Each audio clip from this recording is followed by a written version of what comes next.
Hey guys, it's King Ranger 13. Welcome back to another video. It is an awesome day to be able to do something on the Limited. And what we're going to be doing in this video is installing a WeBoost cell phone booster. And then we're going to be running my Fill-Rite pump lines to my Upfitter switches in the cab. And I'm going to show you how to be able to have those Upfitter switches on all the time. So it's going to be hot anytime the key's on or off. So follow along with me in this video as we get going and working on this truck. And if you haven't already, please hit that like and subscribe down below, somewhere around here, and let me know your thoughts on how you think the 250 is coming along and any other comments that you have.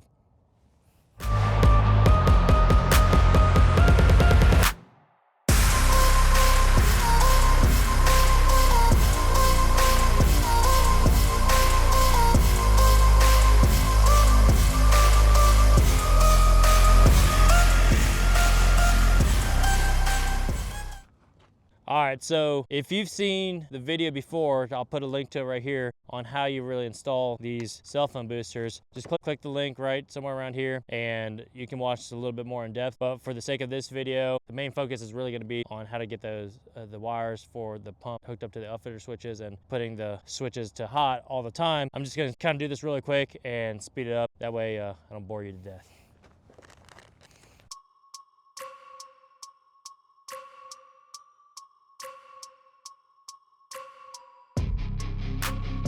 All right, so just finished up the stuff inside here, and what actually really pushed me to get this done today is I've got to go to Austin for a meeting this weekend, and I don't want to lose cell service driving through the hill country because I always lose service in the hill country. And it doesn't matter if you got Verizon, AT&T, whatever other services are out there, but you will lose service.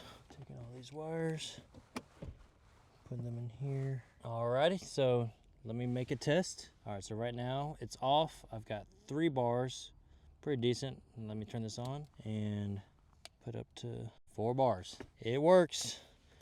All right, now time to do under the hood. All right, guys, we had to make a little situation change. I didn't want to be rolling around in some gravel. But what we're gonna do is take this wire and got it just stuck back in here, and I'll run it down the back of the cab.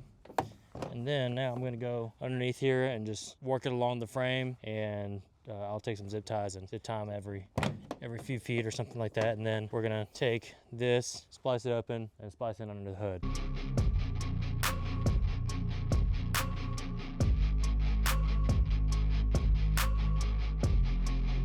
All right, so now what I'm going to do is I'm going to pull this. There's a fuse box right here.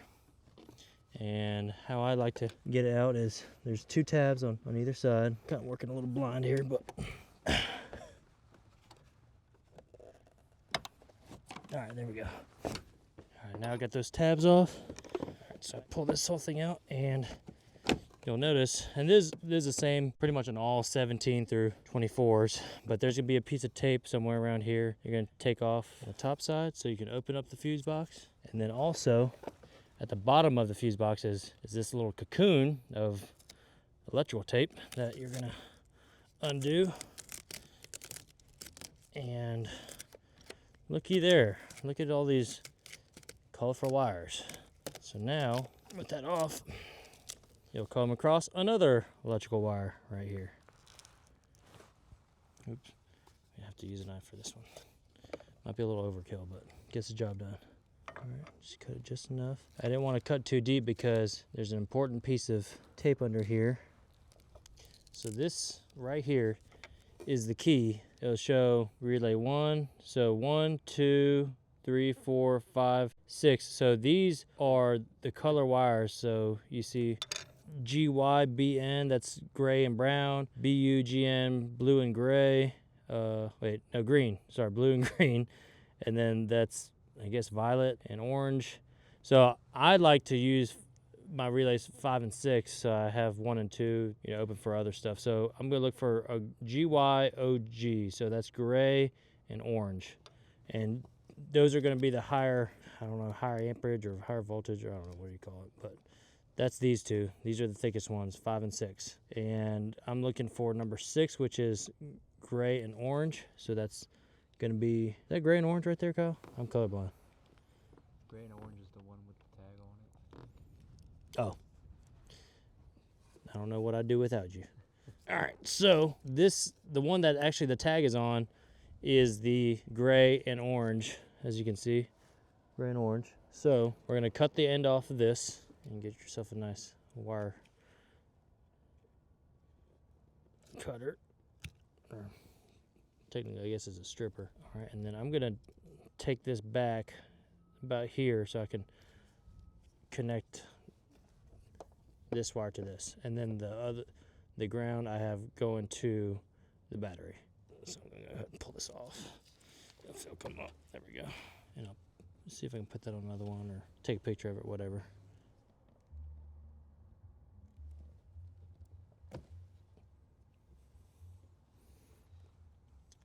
And forgive me if I'm doing this wrong because I'm not an electrician, but I think I know enough to be able to do this.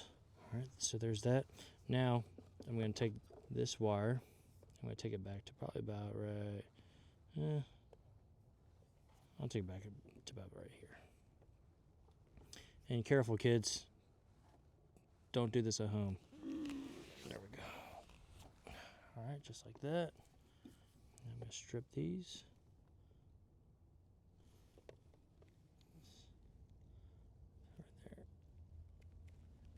Now I'm going to make a connection red to the Upfitter switch, and I did not prepare for this video, so I've only got a wire nut.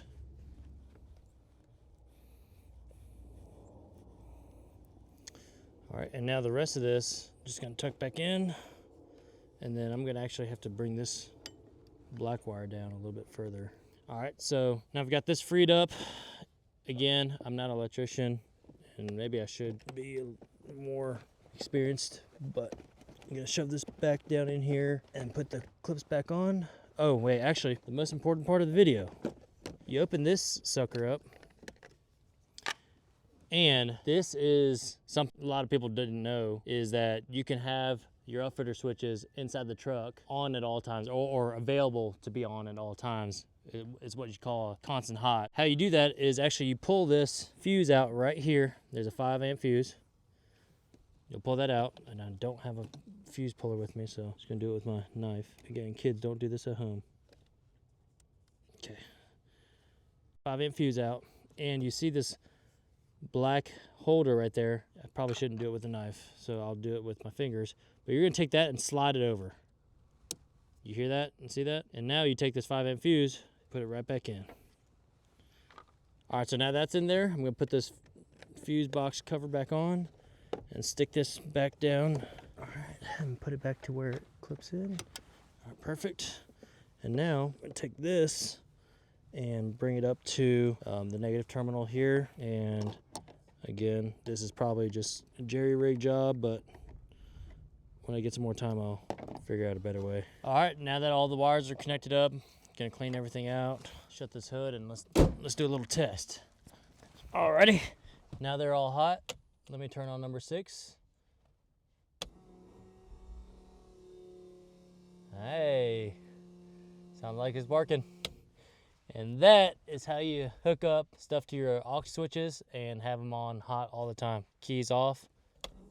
I can turn that fuel pump on anytime I need to. So if you like this video, please hit that like and subscribe, and let me know your thoughts. And hey, keep me accountable. Remind me in the next videos and ask me if I've made the proper connections up top. All right, and I'll see y'all in the next one.